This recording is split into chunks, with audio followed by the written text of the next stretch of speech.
Welcome back. It is such a lovely day that I decided to go ahead and stay put and read the next chapter, chapter 7. The previous chapter, poor Tom and Father Little. After they finished listening to the Newcombs' conversation, they were trying to make their way back to their home when they encountered a mouse. Tom did not listen to, or he listened, but he forgot the instructions that Father Little gave him, so he didn't do the right thing. He did injure the mouse that they encountered, but the mouse limped away and is still alive.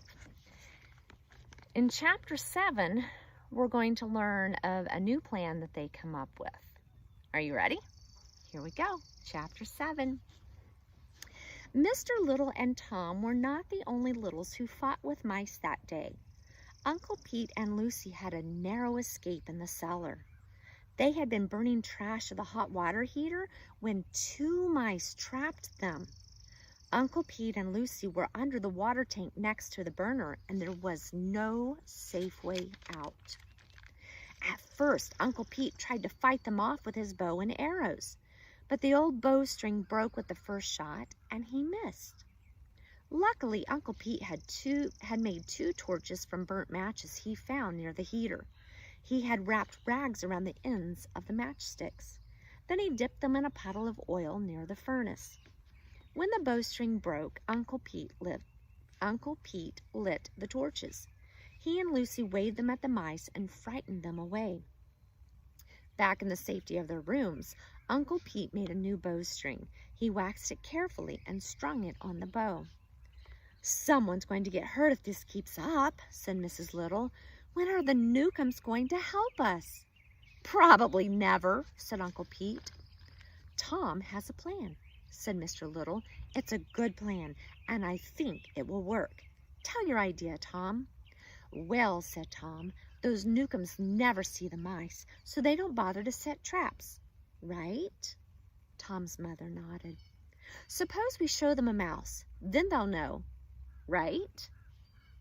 "How do we do that?" asked Uncle Pete. "We don't have any mice. Your mouse got away and my bowstring broke."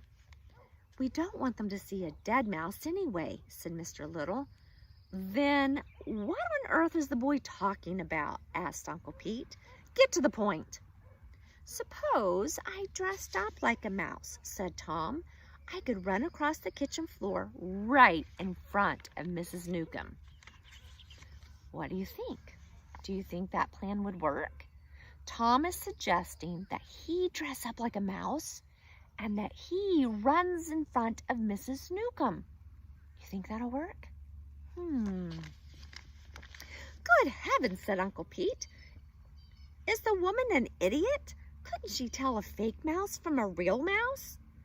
If the fake mouse went fast enough, said Mrs. Little, she might think it was real. There's only one thing wrong with Tom's plan, said Mr. Little. I'll do the mouse running. As head of the family, it's my job. But Dad, you're too big, said Tom. I'm just the right size. It won't look right if you do it. Oh dear, said Mrs. Little.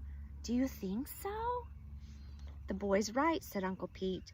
If we're going to use his plan, let's do it right. He's the perfect size for the job. It was decided Tom would play the part of the mouse. Mr. Little would go with him to tell him when and where to run.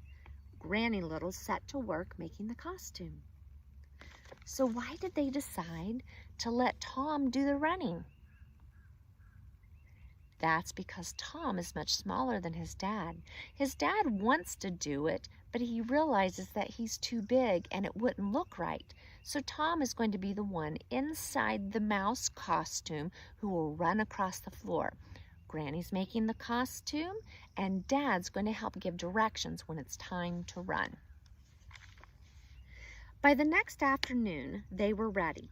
Tom was dressed in the costume.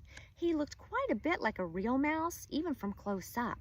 Granny Little had done her work well. She had sewed on ears and whiskers. Tom used his own tail, of course. His mother oiled and brushed down the hair so it had the shape of a mouse's tail.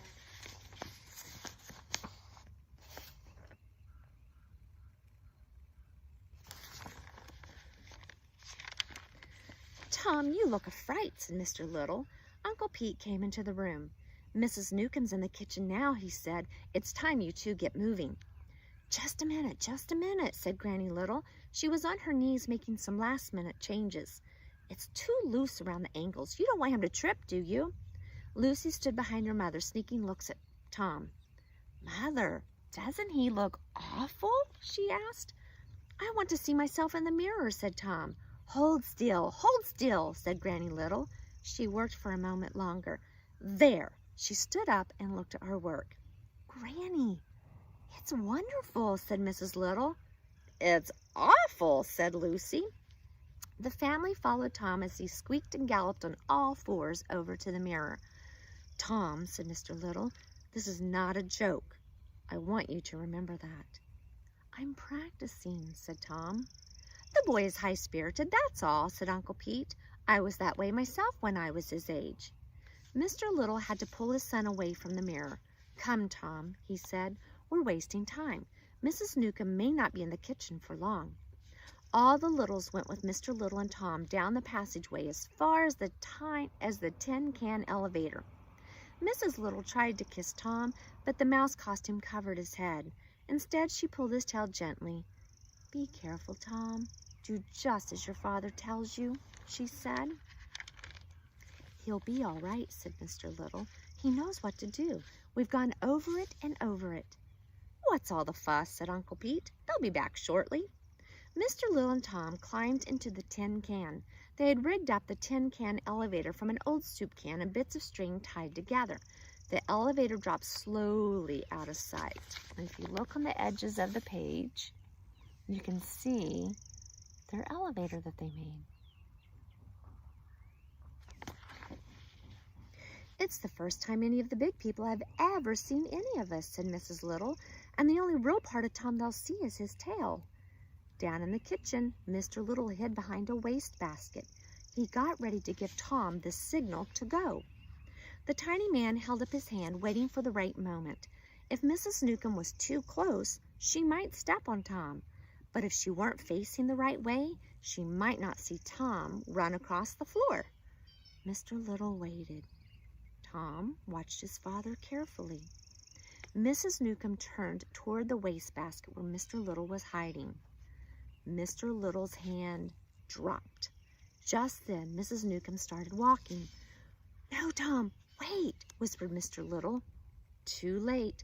Tom Little came skittering across the kitchen floor just in time to run between Mrs. Newcomb's feet. Mr. Little closed his eyes.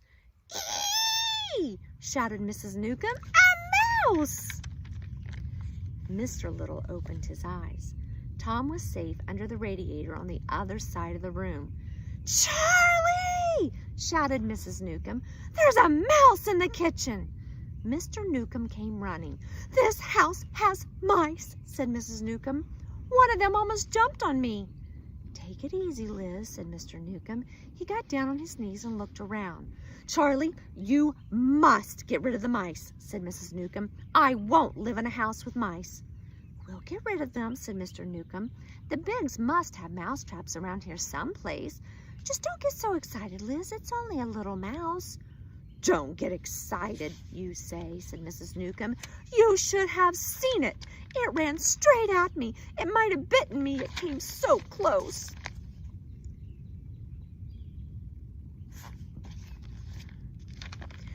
"You think a mouse would bite you?" said Mr. Newcomb. "You can't tell," said Mrs. Newcomb. "You never can tell what a wild animal like that would do." And there's Tom. So will the plan work? Will it be successful? Tom was able to run across the floor. Mrs. Newcomb saw him. But now then, will the Newcombs get rid of the mice? Tune in for the next chapter.